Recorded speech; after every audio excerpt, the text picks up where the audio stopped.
Palabra del Señor en el libro de Juan, capítulo 4.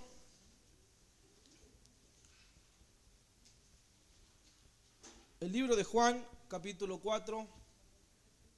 Vamos a leer del versículo 1 en adelante, ya para más o menos puedan comprender un poco el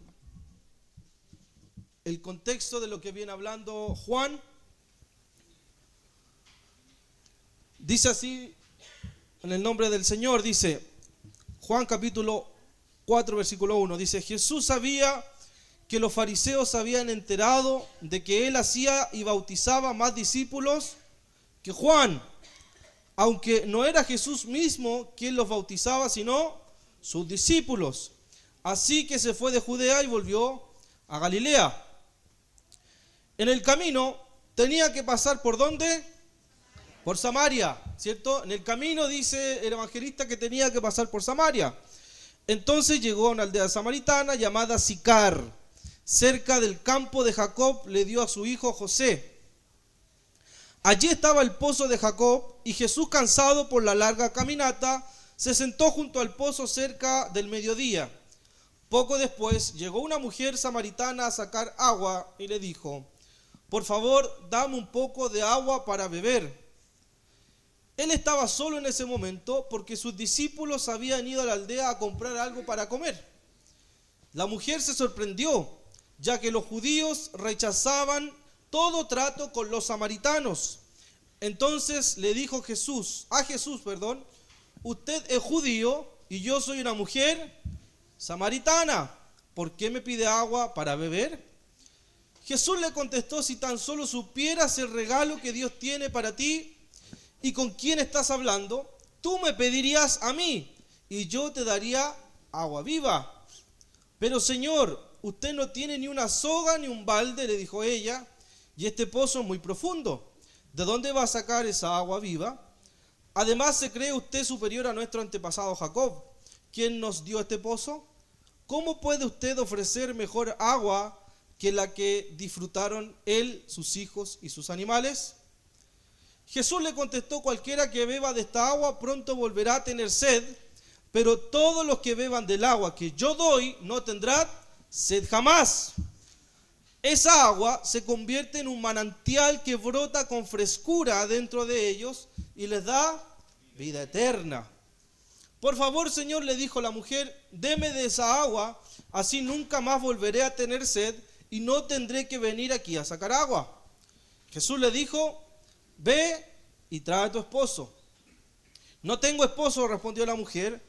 Es cierto, dijo Jesús, no tienes esposo, porque has tenido 5 esposos y ni siquiera estás casada con el hombre con el que ahora vives. Ciertamente dijiste la verdad. Señor, dijo la mujer, seguro que usted es profeta, así que dígame, ¿por qué ustedes, los judíos, insisten en que Jerusalén es el único lugar donde se debe adorar, mientras que nosotros, los samaritanos, afirmamos que es aquí, ¿dónde? En el monte Gerizim, donde adoraron nuestros antepasados? El 21, Jesús le contestó: créeme, querida mujer, que se acerca el tiempo en que no tendrá importancia si se adora al Padre en este monte o en Jerusalén. Ustedes, los samaritanos, saben muy poco acerca de aquel a quien adoran, mientras que nosotros, los judíos, conocemos bien a quien adoramos, porque la salvación viene por medio de los judíos. Pero se acerca el tiempo, de hecho ya ha llegado, cuando los verdaderos adoradores adorarán al Padre en espíritu y en verdad. El Padre busca personas que le adoren de esa manera, pues Dios es espíritu. Por eso todos los que le adoran deben hacerlo en espíritu y en verdad. La mujer dijo: sé que el Mesías está por venir, al que llaman Cristo. Cuando Él venga nos explicará todas las cosas. Entonces Jesús le dijo: yo soy el Mesías. Amén. Vamos a orar al Señor. Incline su rostro allí. Padre, en el nombre de Jesús, te damos gracias, Señor, por este tiempo que tenemos precioso de compartir como iglesia, de compartir juntos como hermanos, Señor, como comunidad de discípulos, comunidad de fe. Señor, queremos en esta noche estar dispuestos a lo que tú quieras hablar a nuestro corazón, Señor. Sabemos que toda la palabra es inspirada por Dios, toda la palabra ha sido guiada por tu Espíritu Santo, Señor.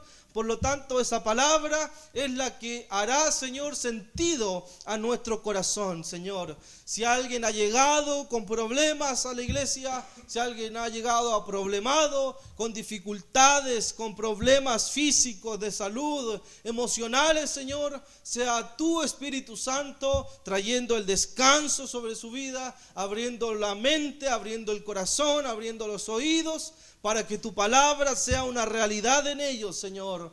Padre, te damos gracias a través de Jesucristo el Señor. Amén y amén. Amén. En esta noche, iglesia, quiero compartir con ustedes una palabra la cual he denominado los rasgos de un corazón adorador. Rasgos de un corazón, ¿cómo? Adorador. ¿Qué es un corazón adorador?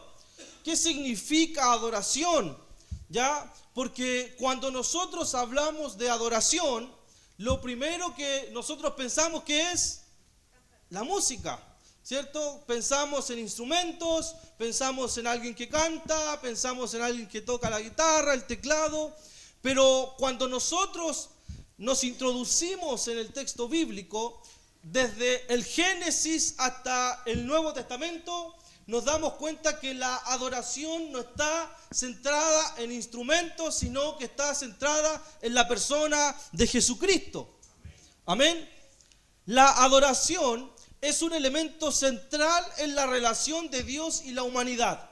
Siempre ha existido adoración, ¿cierto? Es una relación que existe entre la humanidad y Dios. Ahora, en el Antiguo Testamento, si nosotros profundizamos en el Antiguo Testamento, la adoración estaba centrada principalmente en el monoteísmo. Usted dirá, ¿qué es el monoteísmo? ¿Cierto? Era la adoración únicamente a un solo Dios. Por lo tanto, esa adoración estaba centrada en Dios, en Yahvé. ¿Se acuerdan cuando Dios se presenta a Moisés? ¿Cierto? El Yahvé, yo soy el que soy. Por lo tanto, la adoración estaba centrada en Él. Ahora, ¿cómo se adoraba? Se adoraba a través de sacrificios, se adoraba a través de rituales, se adoraba a través, ¿cierto?, en el tabernáculo, se adoraba a través de las fiestas. Por lo tanto, la adoración en el Antiguo Testamento estaba centrado en ritualismo.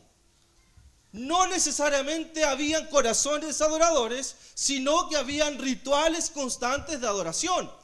Sacrificios, ofrendas, fiestas, ¿cierto? Adoración en el majestuoso templo de Jerusalén. O sea, había un significado de adoración. En el Nuevo Testamento, sin embargo, la adoración se convierte plenamente en una adoración cristocéntrica, ya donde aparece la figura de Jesús y la iglesia comienza a adorar a Jesucristo como Señor.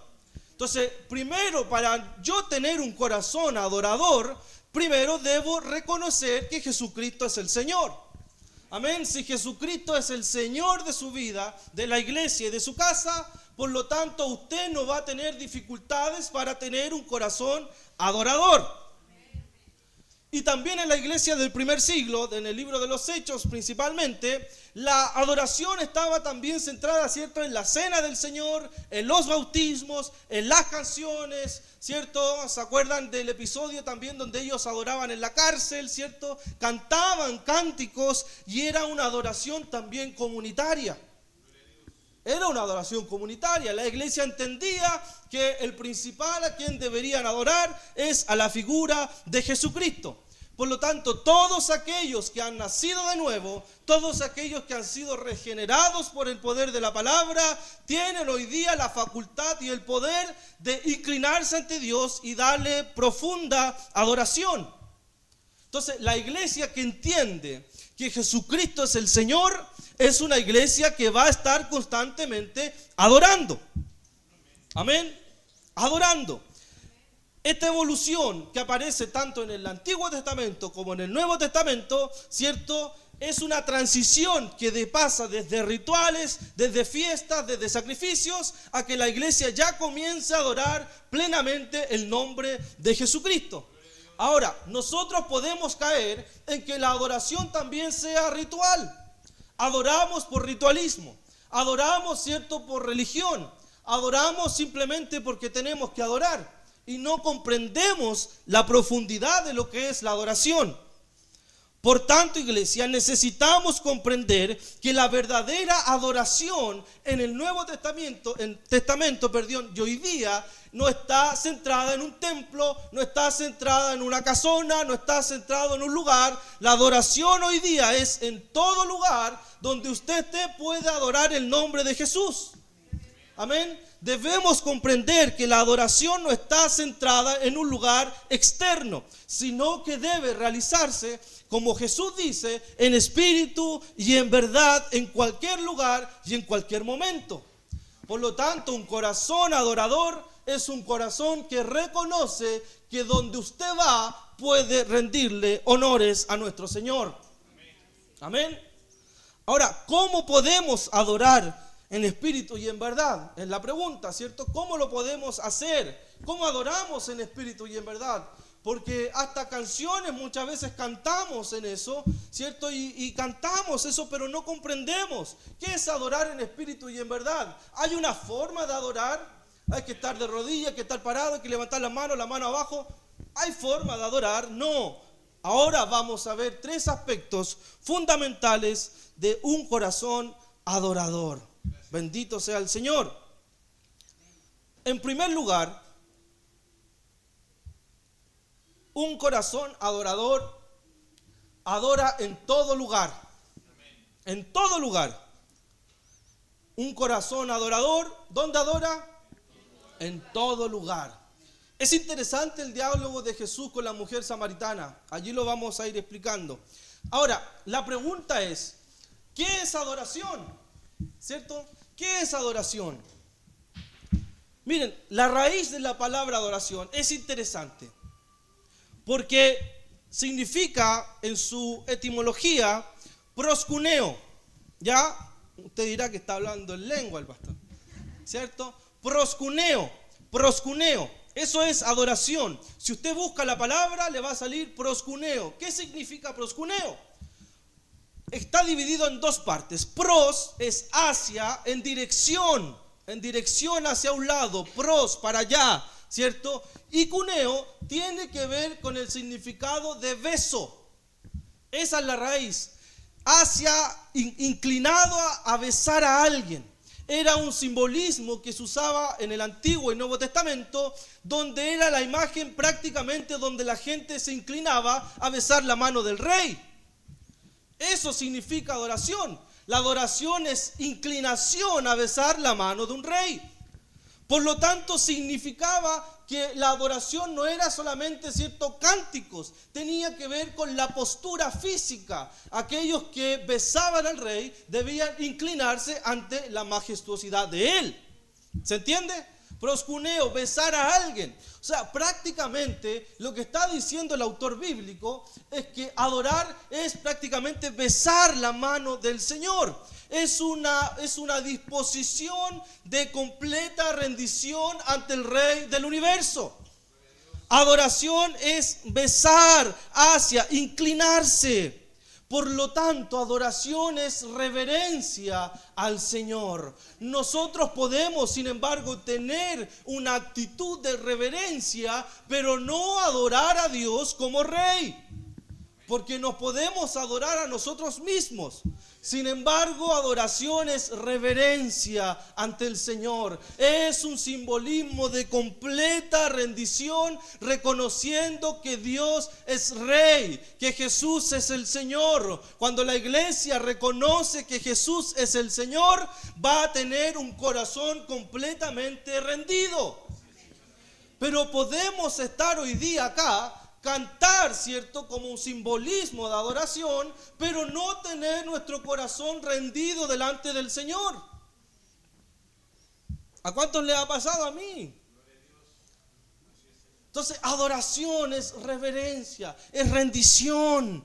Incluso era postura física. Cuando alguien entraba al palacio del rey y se presentaba ante el rey, ¿qué debía hacer? Inclinarse, dar reverencia.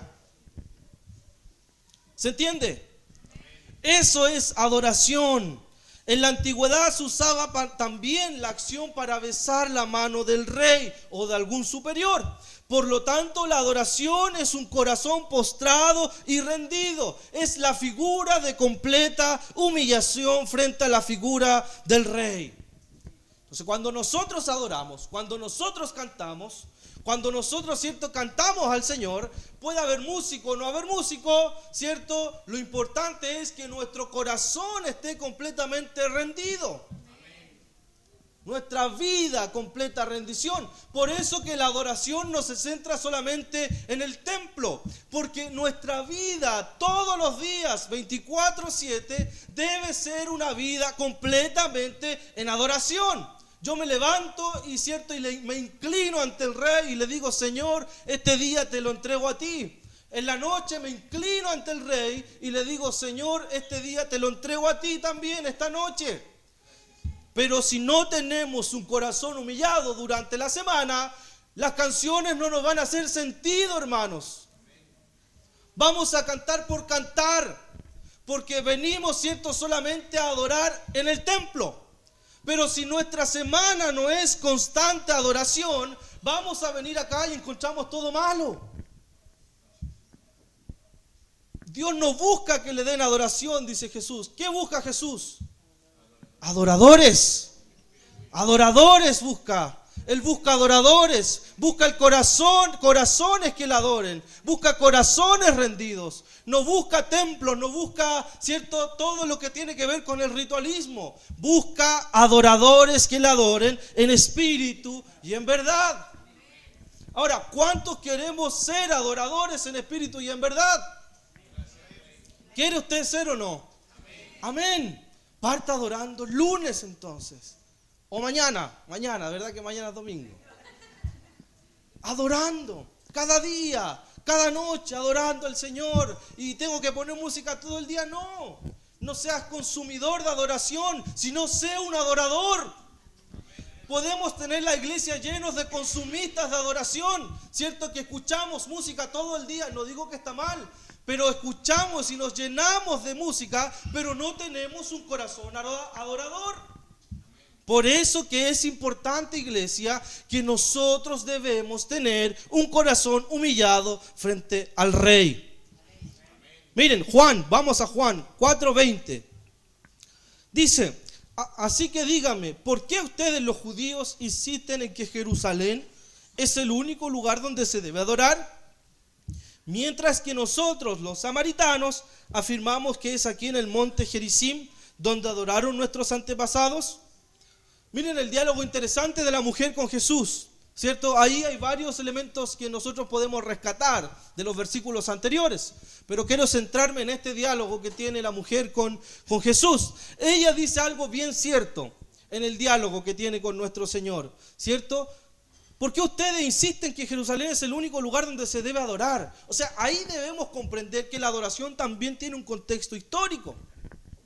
En el Antiguo Testamento, ¿cierto?, después de que se construye el majestuoso templo de Salomón, aparece un hecho histórico, ¿cierto?, que se divide la nación de Israel. Se divide en dos partes, ¿cierto? Judá del sur con capital Jerusalén e Israel del norte con capital Samaria. Por lo tanto, los judíos o los de Judea y Samaria eran casi prácticamente enemigos, ¿cierto? Eran enemigos en cuanto a lo ritual, en cuanto a lo teológico, en cuanto también a lo que tiene que ver con los libros de la Escritura. Por lo tanto, había ciertas rencillas entre los samaritanos y los judíos. Ahora, Jesús tiene un diálogo con una samaritana. Y peor aún para la cultura, que era mujer. Era mujer, ¿cierto? Entonces era complicado ver a Jesús hablando como un samaritano. Ahora, los samaritanos, para poder adorar en majestuosidad, ¿dónde tenían que ir? Al templo. ¿Dónde estaba el templo? En Jerusalén. Y Jerusalén era la capital de Judea del sur. Por lo tanto, ellos no tenían, ¿cierto?, el paso para poder ir al templo a adorar. Dicen algunos que ellos adoraban en el monte, ¿cierto?, en Gerizim, donde se han encontrado restos de que ellos tenían un templo, pero que no se comparaba con el templo que tenía Jerusalén. Por lo tanto, la pregunta es válida. Ustedes dicen, ¿cierto?, que debemos adorar en Jerusalén y nosotros adoramos, ¿dónde? En Gerizim. Por lo tanto, Jesús, como judío, también comprendía el conflicto que había. Entendió el conflicto, ¿cierto? Pero el Señor, si ustedes se dan cuenta, intenciona este diálogo. Lo majestuoso es que el Señor intenciona el diálogo. Por lo tanto, ¿cierto?, no solamente se podía venir a adorar al templo. Los samaritanos, para poder adorar en majestuosidad, debían ir al templo, no había otra forma. O sea, nosotros que no somos samaritanos, ni siquiera teníamos acceso a adorar, hermanos. Imposible. De partida no éramos judíos y ni siquiera éramos samaritanos. No había forma de adorar. No había forma de adorar porque nosotros éramos gentiles. Rendir completa adoración a Dios era imposible. Completamente imposible. El problema, por lo tanto, no éramos adoradores. No éramos adoradores. Si Jesús no venía, usted, la única forma de ir a adorar, ¿dónde tenía que ir? A Jerusalén, ¿cierto? A Jerusalén. No había otra forma. El 21 dice, miren, Jesús les contestó. ¿A quién? A la mujer. Créeme, mujer, que se acerca el tiempo en que no tendrá importancia si se adora, ¿dónde? Al Padre, en este monte o en Jerusalén.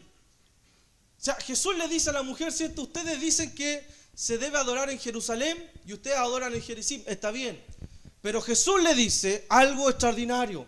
Pero llegará el día en que ustedes no adorarán ni en este monte ni en Jerusalén. O sea, Jesús le contestó que las viejas rivalidades humanas estaban ya llegando a su fin. Estaba poniendo término, ¿cierto?, a que la adoración solamente se centraba en un templo, sino que iba a venir el tiempo en que la humanidad encontraría a Dios, ¿dónde? En todas partes, en todo lugar. Aquellos que disponían un corazón podían adorar al Señor. Ahora, si nosotros eso lo aplicamos a nuestra vida, ¿cuántos de nosotros también somos templocéntricos? ¿Cierto? Que si nos mueven el templo, nos adoramos. Si nos mueven una canción, nos adoramos.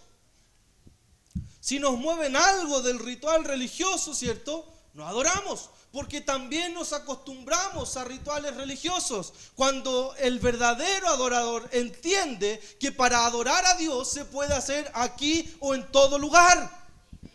Amén. En todo lugar. Bendito sea el Señor. Por lo tanto, hermanos, Jesucristo vino a romper y a solucionar el asunto de la adoración.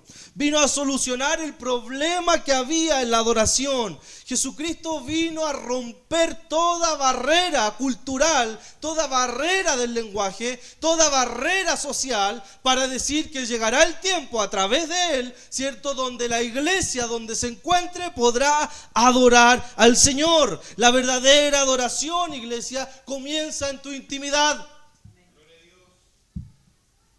La verdadera adoración comienza en tu cuarto secreto.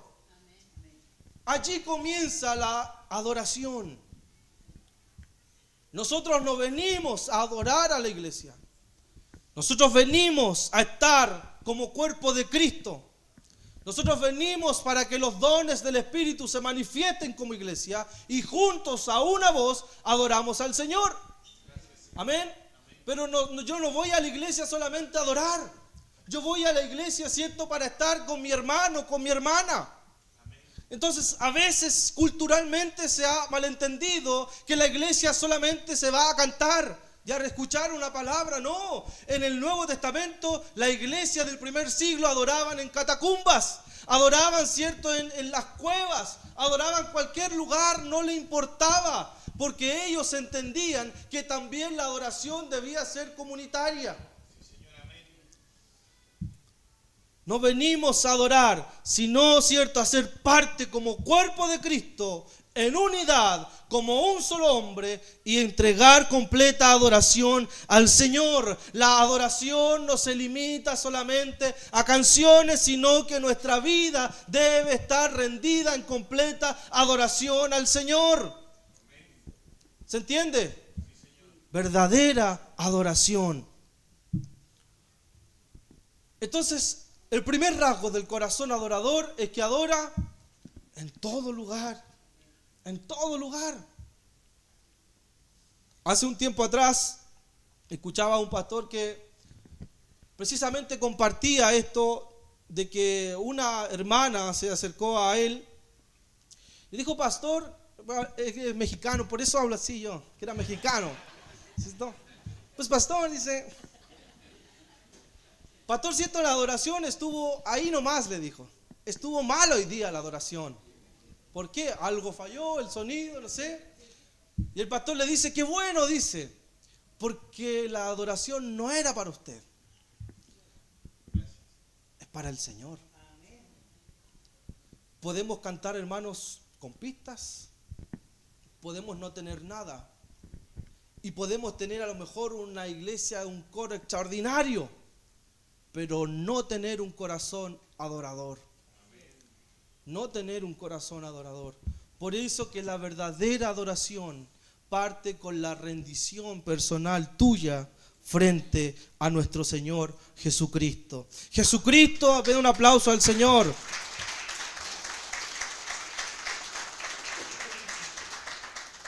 Hermanos, Jesucristo en su sacrificio abrió la puerta para que nosotros estemos aquí adorando. Nuestra vida debe ser una completa adoración. La adoración no se limita a un templo, sino a un corazón adorador. Bendito sea el Señor.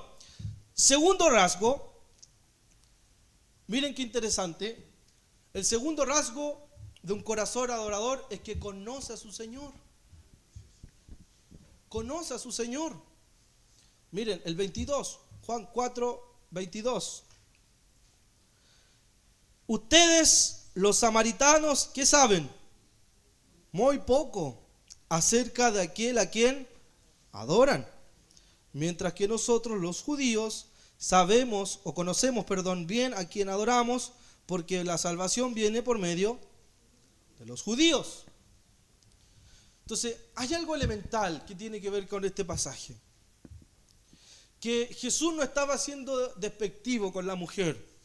Debemos comprender que aquí hay elementos culturales. Como yo les dije, estaban los samaritanos y los judíos, ¿cierto? Por eso que es tan duro para ellos la parábola del buen samaritano, ¿cierto? O sea, era un samaritano, ¿no? Los judíos con los samaritanos no compartían mucho. Eran como los del Colo y la U, ¿no? ¿Cierto? O sea, no habían rencillas, rivalidades culturales. Pero Jesús está diciendo, al decir que la adoración venía por medio de los judíos, debíamos comprender que el Mesías venía de parte de los judíos, ¿cierto? Desde ahí venía el Mesías enviado. Pero también porque los samaritanos no tenían la Biblia completamente en ese tiempo, lo que es llamada la Tanaj. ¿Ya? La Tanaj, para los que no saben, es la Biblia judía, ¿ya? Sin embargo, los samaritanos no tenían todos los libros de la Tanaj. Tenían solamente algunos libros, por lo tanto no comprendían, ¿cierto?, precisamente lo que era en profundidad lo que era el Mesías, ¿cierto? Solamente habían oído acerca del Mesías a través de la tradición oral, por lo tanto no conocían, ¿cierto?, acerca de lo que Jesús estaba hablando. Había una ignorancia cultural, no conocían al Dios de las profecías, solamente habían oído del Mesías a través de la tradición oral. Ahora, ¿cuántos de nosotros entonces podemos estar adorando a un Dios que no conocemos? ¿Cierto? Podemos estar adorando a un Dios que no tenemos relación con Él. La adoración profunda nace de la intimidad de la iglesia con el Señor. Desde allí nace la adoración. Y podemos ser como los samaritanos culturalmente, ¿cierto? Adorar algo que no conocemos. ¿Se acuerdan cuando el apóstol Pablo está en el libro de los Hechos, ¿cierto? Ahí en una defensa que hace con los griegos y había un cartelito que decía, al Dios no conocido, decía ahí. O sea, y nosotros también podemos estar dando adoración a un Dios que no conocemos.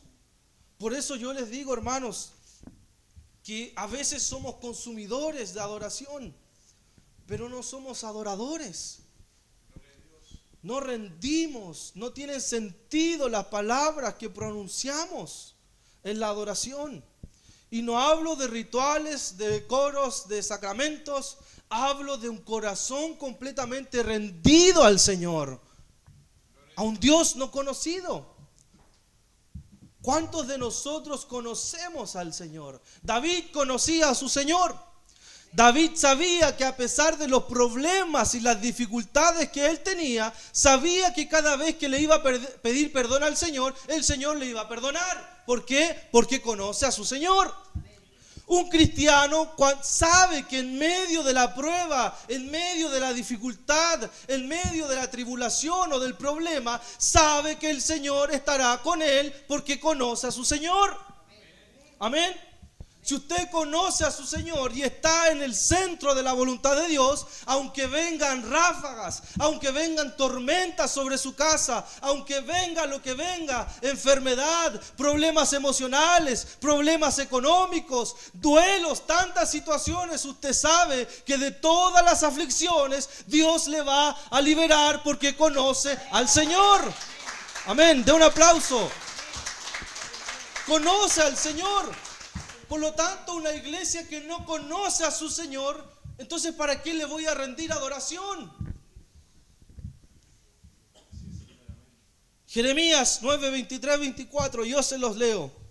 Dice, así dice el Señor, no se alaben los sabios por su sabiduría, ni se jacten los poderosos por su fuerza, ni se alaben los ricos por su riqueza, que se alaben solo por esto, que tienen entendimiento y me conocen, pues yo soy el Señor, quien hace que el amor inagotable fluya hacia ustedes y quien ejerce justicia y rectitud en la tierra, porque estas son las cosas que me deleitan.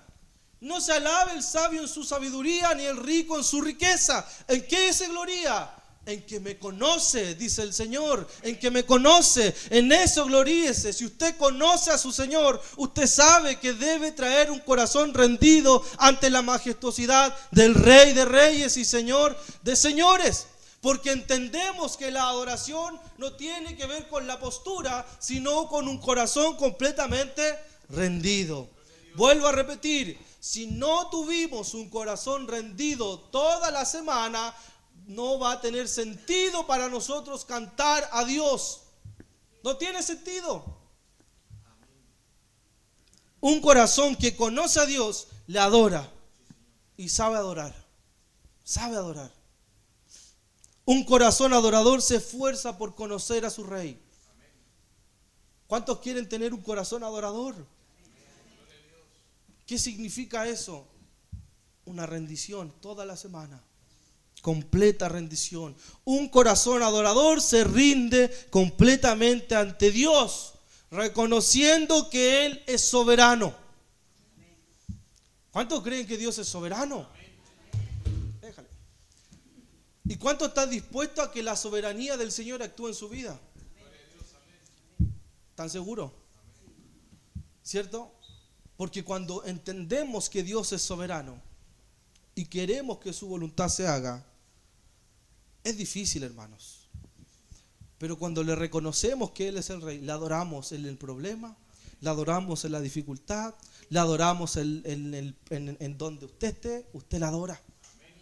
Le adora aunque venga, ¿cierto?, el problema más grande, usted sigue adorando. Sigue adorando, sigue adorando. Si estás luchando con algo, iglesia, sigue adorando. Si estás viviendo problemas económicos, problemas en el matrimonio, problemas con tus hijos, problemas de salud y tantos problemas que muchas veces se nos presentan, sigue adorando al Señor, sigue adorándole, porque Dios te va a librar de ese problema, porque cuando tú adoras es porque tienes un corazón completamente rendido a la voluntad del Señor. Amén. Eso es un corazón adorador. Por lo tanto, en primer rasgo es un corazón adorador, adora en todo lugar. ¿Estamos claritos? Segundo, un corazón adorador, ¿qué hace? Conoce a su Señor. Esfuérzase en conocerle, en la oración, en la palabra. Y en tercer lugar, un corazón adorador entrega adoración genuina. Adoración genuina. Miren, 23. Pero se acerca el tiempo, de hecho ya ha llegado, dice Jesús, cuando los adoradores adorarán ¿a quién? Al Padre, en espíritu y en verdad. El Padre busca personas que le adoren, ¿cómo? De esa manera. Pues Dios es espíritu, por eso todos los que le adoran deben hacerlo en espíritu y en verdad. Hermanos, cuando nosotros fuimos creados a imagen de Dios, es porque también dentro de esa imagen nosotros también somos seres espirituales, ¿cierto? Nosotros somos seres espirituales. Por lo tanto, a Dios se le adora en espíritu. En espíritu. Tiene que ver con lo más profundo de nuestro ser, con lo más profundo de nuestra alma. Un adorador, ¿cierto? Es que le adora en espíritu. Sabe que aunque esté viviendo lo que esté viviendo, su espíritu está en constante adoración al Señor. Y en verdad tiene que ver con la genuinidad de lo verdadero de nuestra vida. Si hay adoradores en espíritu y en verdad, significa que también hay adoradores en mentira. ¿Cierto? Que le adoran, pero en mentira. Aparentamos ser algo que no somos. Podemos levantar nuestras manos y estar completamente, ¿cierto?, extasiados en la adoración, pero en la semana somos iguales. En las semanas no hay cambio, no hay transformación de vida, no hay un nuevo nacimiento. Podemos adorar y que la gente nos diga hoy cómo adora ese hermano, ¿cierto? Pero no hay cambio en la semana, no hay llenura del Espíritu, no hay fruto del Espíritu. Adoramos a Dios, ¿cierto? Pero es mentira. Por eso que Dios busca adoradores que sean verdaderos. Adoradores que le adoren en verdad, desde lo profundo de nuestro ser, pero al tener un corazón rendido, adoramos en consecuencia de lo que decimos y de lo que hacemos. Por lo tanto, Dios busca adoradores, no actos solamente de adoración, sino adoradores. ¿Qué es importante? ¿El simbolismo o el adorador? El adorador. El adorador. La adoración en espíritu y en verdad, iglesia, para ir terminando, se refleja en cómo vivimos nuestras vidas diarias. Cada acción, cada pequeña puede ser un acto de adoración. Pequeñas acciones son actos de adoración. Cómo tratamos a los demás. Cómo manejamos nuestras responsabilidades, cómo respondemos ante las dificultades que vivimos cada día, son actos de adoración. Yo lo adoro al Señor con mi obediencia. ¿Cuántos quieren adorar al Señor con su obediencia? Que Dios diga, sí, Él me adora, porque es un hombre y una mujer obediente. Así le rendimos adoración, en obediencia también, ¿cierto? El 25 dice de Juan: la mujer dijo, sé que el Mesías está por venir, al que llaman Cristo. Cuando Él venga nos explicará todas las cosas. Entonces Jesús le dijo, yo soy el Mesías. Jesús le dijo, yo soy el Mesías. Por lo tanto, todo el diálogo que tuvimos anteriormente se cumple en esta palabra que Jesús dice. Hoy, desde que ha llegado Jesús en ese momento, ¿cierto? Todos aquellos le pueden adorar al Padre en espíritu y en verdad y en todo lugar. O sea, el cumplimiento del sacrificio de Cristo es tan profundo que lleva a la iglesia a una profunda adoración. Hermanos, un corazón adorador se forja en las crisis. Un corazón adorador se forja en el problema. Porque es fácil adorar, ¿cierto?, cuando estamos contentos. Y venimos y cantamos y eso es fácil hacerlo. Pero cuando la iglesia vive sufrimiento, cuando vive crisis, allí se forja un verdadero corazón adorador. Si estás viviendo un problema, Dios está forjando un corazón adorador en tu vida, de completa dependencia al Señor. De un aplauso a nuestro Señor Jesucristo.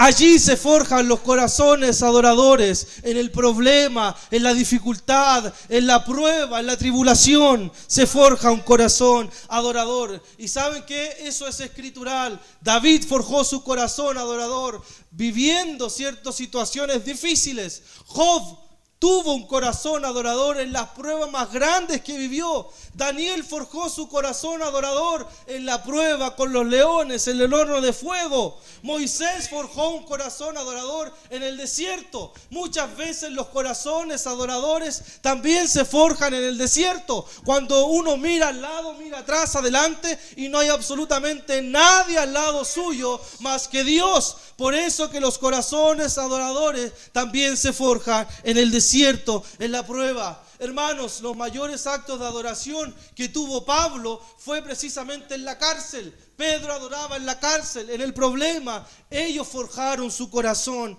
adorador. Bendito sea el Señor. Un corazón adorador agradece a Dios en la prueba. Es un corazón que adora, agradece al Señor en la prueba y por la prueba. ¿Es difícil adorar a Dios por la prueba o no? Es difícil. Pero ahí Dios está forjando un corazón que se rinde completamente. Un corazón adorador depende completamente de Dios. Un corazón adorador busca a Dios en oración. Un corazón adorador entiende que nuestra alabanza es una señal de rendición. Hermanos, y termino con esto.